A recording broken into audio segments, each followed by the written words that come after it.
لکھ دیا کہ جی اب ہر کیس میں بری ہو چکے. تو ایسا تو نہیں ہوتا نا, کیسز اب انہوں نے طریقے سے چلانے ہیں, قانون کے مطابق چلانے ہیں, اور ان کی اپیلیں لگیں گی, اس کے بعد پھر یہ معاملات جو ہیں یہ طے ہوں گے. لیکن یہاں پر میاں نواز شریف صاحب کے اگر کیسز کی جو معاملات آنے ہیں سامنے, تو اس سے پہلے جو میری اسیسمنٹ ہے وہ یہ ہے کہ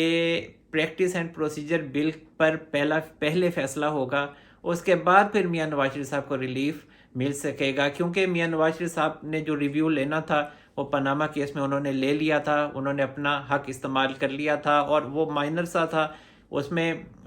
میاں نواز شریف صاحب کے خلاف ہی فیصلہ آنا تھا. میاں نواز شریف صاحب کے خلاف GIT بنی تھی, ان پر جسٹس اعجاز الاحسن صاحب کو بٹھایا گیا تھا نگران جج, جو کہ ایسا ہوا نہیں تھا کبھی. لیکن چونکہ میاں نواز شریف صاحب کو نااہل کرنا تھا, وہ ان کی مجبوری تھی ججز کی, اور انہوں نے کرنا ہی کرنا تھا. اور پھر جو ریویو تھا وہ کیسے پھر ایکسیپٹ ہو سکتا تھا. تو پھر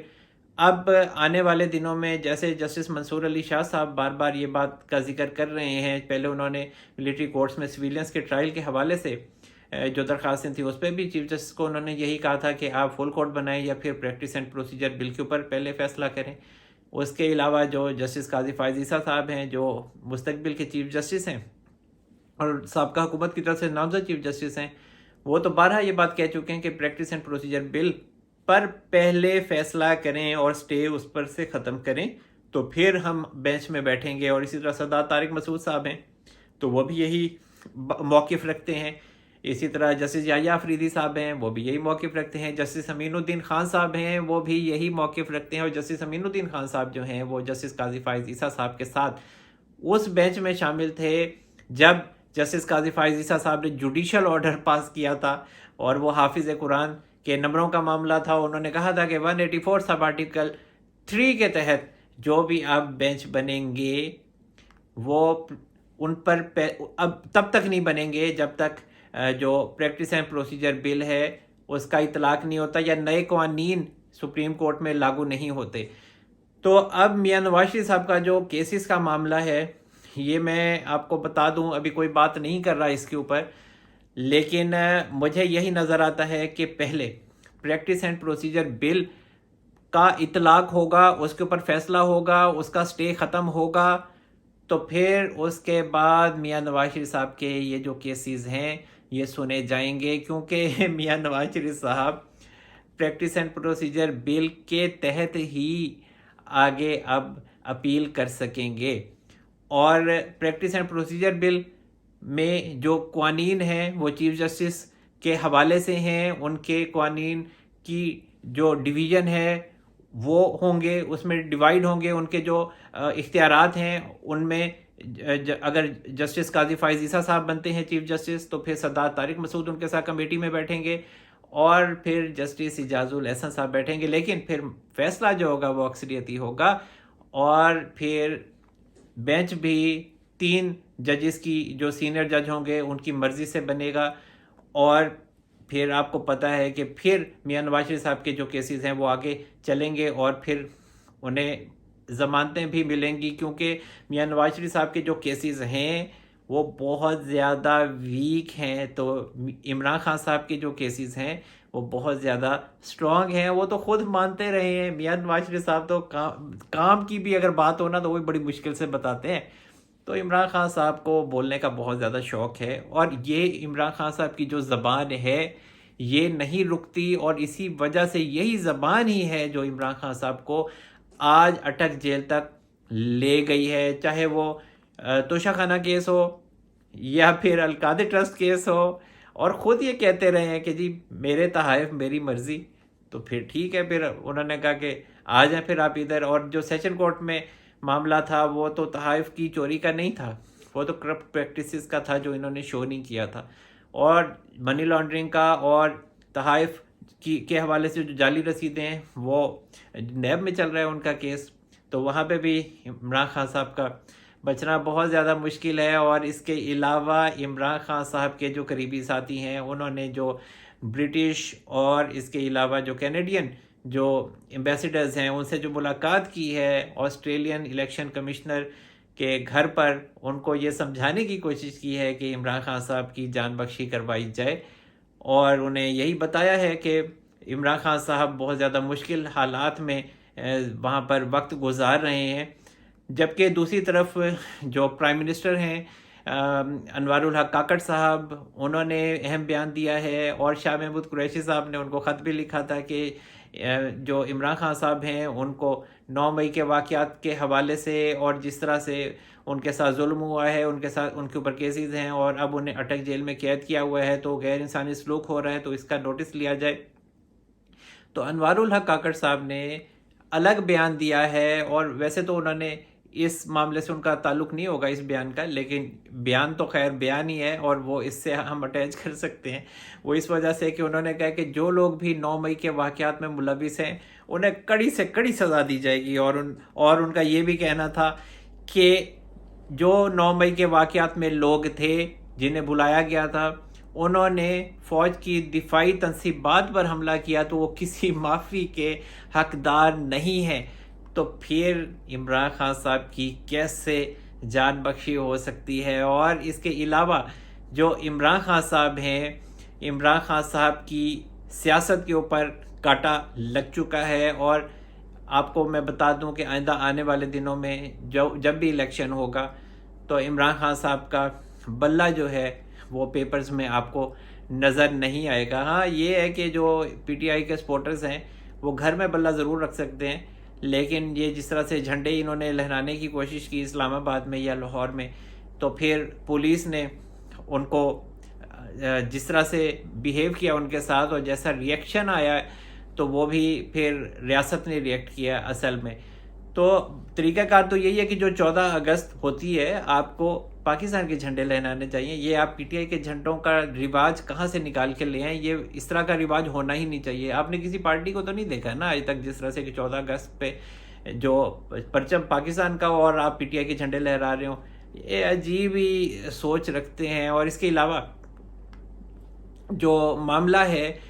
پی ٹی آئی کے جو مفرور لوگ تھے، تقریباً 21 کے قریب کہا جا رہا ہے مفرور ہیں جو عمران خان صاحب کے قریبی ساتھی ہیں، جن میں حماد اظہر صاحب ہیں، اس کے علاوہ فاروق حبیب صاحب ہیں، عثمان ڈار صاحب ہیں، اور اس کے علاوہ مراد سعید صاحب ہیں، قاسم سوری ہیں، کنول شوذب ہیں۔ تو یہ بیشتر شخصیات ہیں۔ اس کے علاوہ جو ڈار صاحب ہیں لاہور والے، تو ان کے خلاف اب مزید ریاست کارروائی کرنے جا رہی ہے، اور جو قانون نافذ کرنے والے ادارے ہیں ان کا ایک موقف سامنے آیا ہے، اور ان کا کہنا ہے کہ اب ان کے خلاف ان کی جائیدادیں ضبط کرنے کے حوالے سے کارروائی شروع کر دی گئی ہے۔ اور عثمان ڈار صاحب نے تو یہ ٹویٹ بھی کیا ہے کہ جی میری جو فیکٹری ہے وہ بھی سیل کر دی گئی ہے۔ اچھا، جب بھی یہ جائیداد ضبط کرنے کا معاملہ آتا ہے نا تو عثمان ڈار صاحب کا سب سے پہلے ٹویٹ آتا ہے میری فیکٹری سیل ہو گئی ہے۔ ہمیشہ ایسا ہوتا ہے، وہ فیکٹری سیل ہوئی ہو یا نہ ہوئی ہو، لیکن ڈار صاحب ہمیشہ ضرور ٹویٹ کرتے ہیں جی میری فیکٹری سیل ہو گئی ہے۔ تو لیکن اس دفعہ حالات مجھے تھوڑے مختلف لگتے ہیں، اور جو یہ جتنے بھی مفرور لوگ ہیں ان کے حوالے سے میں نے آپ کو بتایا تھا کہ ریاست کو پتہ ہے کہ یہ لوگ کہاں پر رہ رہے ہیں اور کہاں پر چھپے ہوئے ہیں، تو ان کے حوالے سے جلد کارروائی عمل میں لائی جائے گی۔ اور آپ کو ایک بات بتا دوں کہ یہ جو سرفراز بگٹی صاحب آئے ہیں یہ خاصا سخت رویہ اختیار کریں گے اس جو پی ٹی آئی کی پارٹی ہے، اور ان کی بہت جلد گرفتاریاں ہونے والی ہیں۔ اور جو ابھی پی ٹی آئی کے رہنما پی ٹی آئی کو چھوڑ کر نہیں گئے، تو اب وہ وقت آنے والا ہے، کیونکہ ابھی چونکہ الیکشن ہو نہیں رہے آج کل میں، تو ذرا الیکشن سے پہلے آپ دیکھیے گا کہ کتنا کام سخت ہوگا، اور ان کو نیب کے کیسز میں کیسے جگڑ کر رکھ دیا جائے گا۔ اور یہ جو مفرور ہے نا، ان کی گرفتاری عمل میں لائی جا چکی ہوگی۔ اگر یہ سمجھتے ہیں کہ ان کی گرفتاری نہیں ہوگی، کسی کو نہیں پتا کہ یہ کہاں چھپے ہوئے ہیں، تو یہ سب کو پتا ہے کہ کہاں چھپے ہوئے ہیں۔ ایک پاکستان کا ایک جہاز تھا، وہ شپ تھا، وہ اغوا ہوا تھا، تو جو ہمارے ریاستی ادارے ہیں نا انہوں نے وہ صومالیہ سے بھی چھڑوا لیا تھا۔ تو آپ لوگ تو پاکستان میں چھپے ہوئے ہیں، تو یہ چیزیں آگے چل کے عمران خان صاحب کے لیے جو ہیں وہ بہت زیادہ مشکلات پیدا کریں گی، اور عمران خان صاحب کا فی الحال جو ہے نا وہ اٹک جیل سے نکلنا بہت مشکل ہے۔ ایک اور اہم بات کو بھی ڈسکس کر لیتے ہیں کہ بہت زیادہ یہ بات آج کل سنی جا رہی ہے کہ جب الیکشن ہوں گے تو ان میں آزاد امیدواروں کا بڑا رول ہوگا، کہ آزاد امیدوار جیتیں گے تو وہی انہی کی مدد سے ہی حکومت بنے گی۔ میں اس بات سے مکمل طور پہ اختلاف کرتا ہوں، اور میں یہ سمجھتا ہوں کہ آئندہ جب بھی الیکشن ہوں گے تو اس میں نون لیگ کی میجورٹی ہوگی، اور ان کے ساتھ جو دیگر پارٹیز ہوں گی وہ استحکام پاکستان پارٹی ہوگی۔ یہ کہنا کہ استحکام پاکستان پارٹی کو کوئی سیٹ نہیں ملے گی تو ایسا نہیں ہونے جا رہا۔ استحکام پاکستان پارٹی کی کچھ سیٹیں ہوں گی، یہ ٹھیک ہے کہ ان کی میجورٹی نہیں ہوگی لیکن کچھ سیٹیں انہیں ملیں گی۔ اسی طرح جو چودھری شجاعت حسین صاحب ہیں ان کی پارٹی کو بھی کچھ نہ کچھ سیٹیں ملیں گی، یہ پہلے سے پلان ہے۔ اور یہاں پر منسٹریز بھی طے ہو چکی ہیں۔ آپ لوگ کہتے ہیں کہ یہاں پہ آزاد امیدوار جو ہیں ان کی اہمیت ہوگی،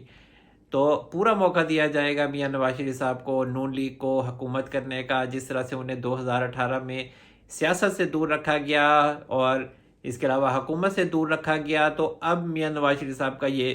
موقف تھا کہ ہمارا چونکہ مینڈیٹ چرایا گیا، پی ٹی آئی نے چرایا، اور جس طرح سے زبردستی کر کے دھوس دھمکی پہ ہمارے جو امیدوار تھے ان سے کاغذات نامزدگی واپس لیے گئے، تو اب ہمارا مینڈیٹ واپس کیا جائے۔ تو اب میاں نواز شریف صاحب کا جو مینڈیٹ ہے اس کو تسلیم کر لیا گیا ہے، اور آئندہ جو حکومت ہوگی وہ میاں نواز شریف صاحب کی ہوگی۔ اور جو شہباز شریف صاحب ہیں ان کے حوالے سے میں نے آپ کو بتایا تھا کہ بہت سے لوگ یہ سوال کرتے ہیں کہ تو پھر شہباز شریف صاحب کہاں جائیں گے؟ تو شہباز شریف صاحب کے لیے ڈپٹی پرائم منسٹر کا عہدہ ہو سکتا ہے نا، یہ میری ایک اسیسمنٹ ہے، آپ لوگ اختلاف کر سکتے ہیں۔ باقی اسحاق ڈار صاحب کے حوالے سے یہی ہے کہ وہ چیئرمین سینٹ ہو سکتے ہیں، کیونکہ میاں نواز شریف صاحب کا یہی موقف ہے کہ ہمیں چیئرمین سینٹ کے لیے بھی جو ہمارا امیدوار تھا اسے سامنے نہیں لایا گیا اور ہمیں چیئرمین سینٹ شپ نہیں دی گئی، تو پھر اسی وجہ سے اب کہا جا رہا ہے کہ جو چیئرمین سینٹ ہوگا وہ بھی نون لیگ کا ہوگا۔ اور ایک اور اہم خبر کہ جو عمران خان صاحب کی اہلیہ ہیں بشریٰ بی بی، وہ جس طرح سے ہوم سیکرٹری پنجاب کو لیٹر لکھ رہی ہیں، ہو سکتا ہے کہ آنے والے دنوں میں بشریٰ بی بی کے حوالے سے کوئی اور ہوم سیکرٹری پنجاب کو لیٹر لکھیں اور وہ لکھا جائے بشریٰ بی بی کے حوالے سے، کیونکہ کہا جا رہا ہے اور ذرائع یہ دعویٰ کر رہے ہیں کہ آئندہ آنے والے چند دنوں میں بشریٰ بی بی کو بھی گرفتار کر لیا جائے گا، اور جو ریاست ہے اس کے پاس بشریٰ بی بی کے حوالے سے بہت سارے ثبوت ہیں کہ وہ 9 مئی کے واقعات میں بھی ملوث ہیں، ماسٹر مائنڈ ہیں، اور ان کی ایما پر عمران خان صاحب نے یہ سارا پلان رچایا ہے۔ اور اس کے علاوہ جو بشریٰ بی بی ہیں وہ کرپشن کیسز میں بھی ملوث ہیں، اور جو توشہ خانہ کیس ہے اس میں بھی وہ ملوث ہیں۔ اس کے علاوہ 190 ملین پاؤنڈ کا جو کیس ہے اس میں بھی انہوں نے فائدے لیے ہیں۔ جو القادر ٹرسٹ ہے یونیورسٹی، اس میں بھی وہ ٹرسٹی ہیں۔ تو ان تمام ثبوتوں کے بعد کہا جا رہا ہے کہ بشریٰ بی بی کے لیے آنے والے دن بہت زیادہ مشکلات لانے والے ہیں۔ تو جناب اب تک کے لیے اتنا ہی۔ اللہ تعالی ہم سب پر اپنا رحم و کرم فرمائے۔ منصور احمد قریشی کو اجازت دیجیے، اپنا بہت سارا خیال رکھیے گا۔ اللہ حافظ۔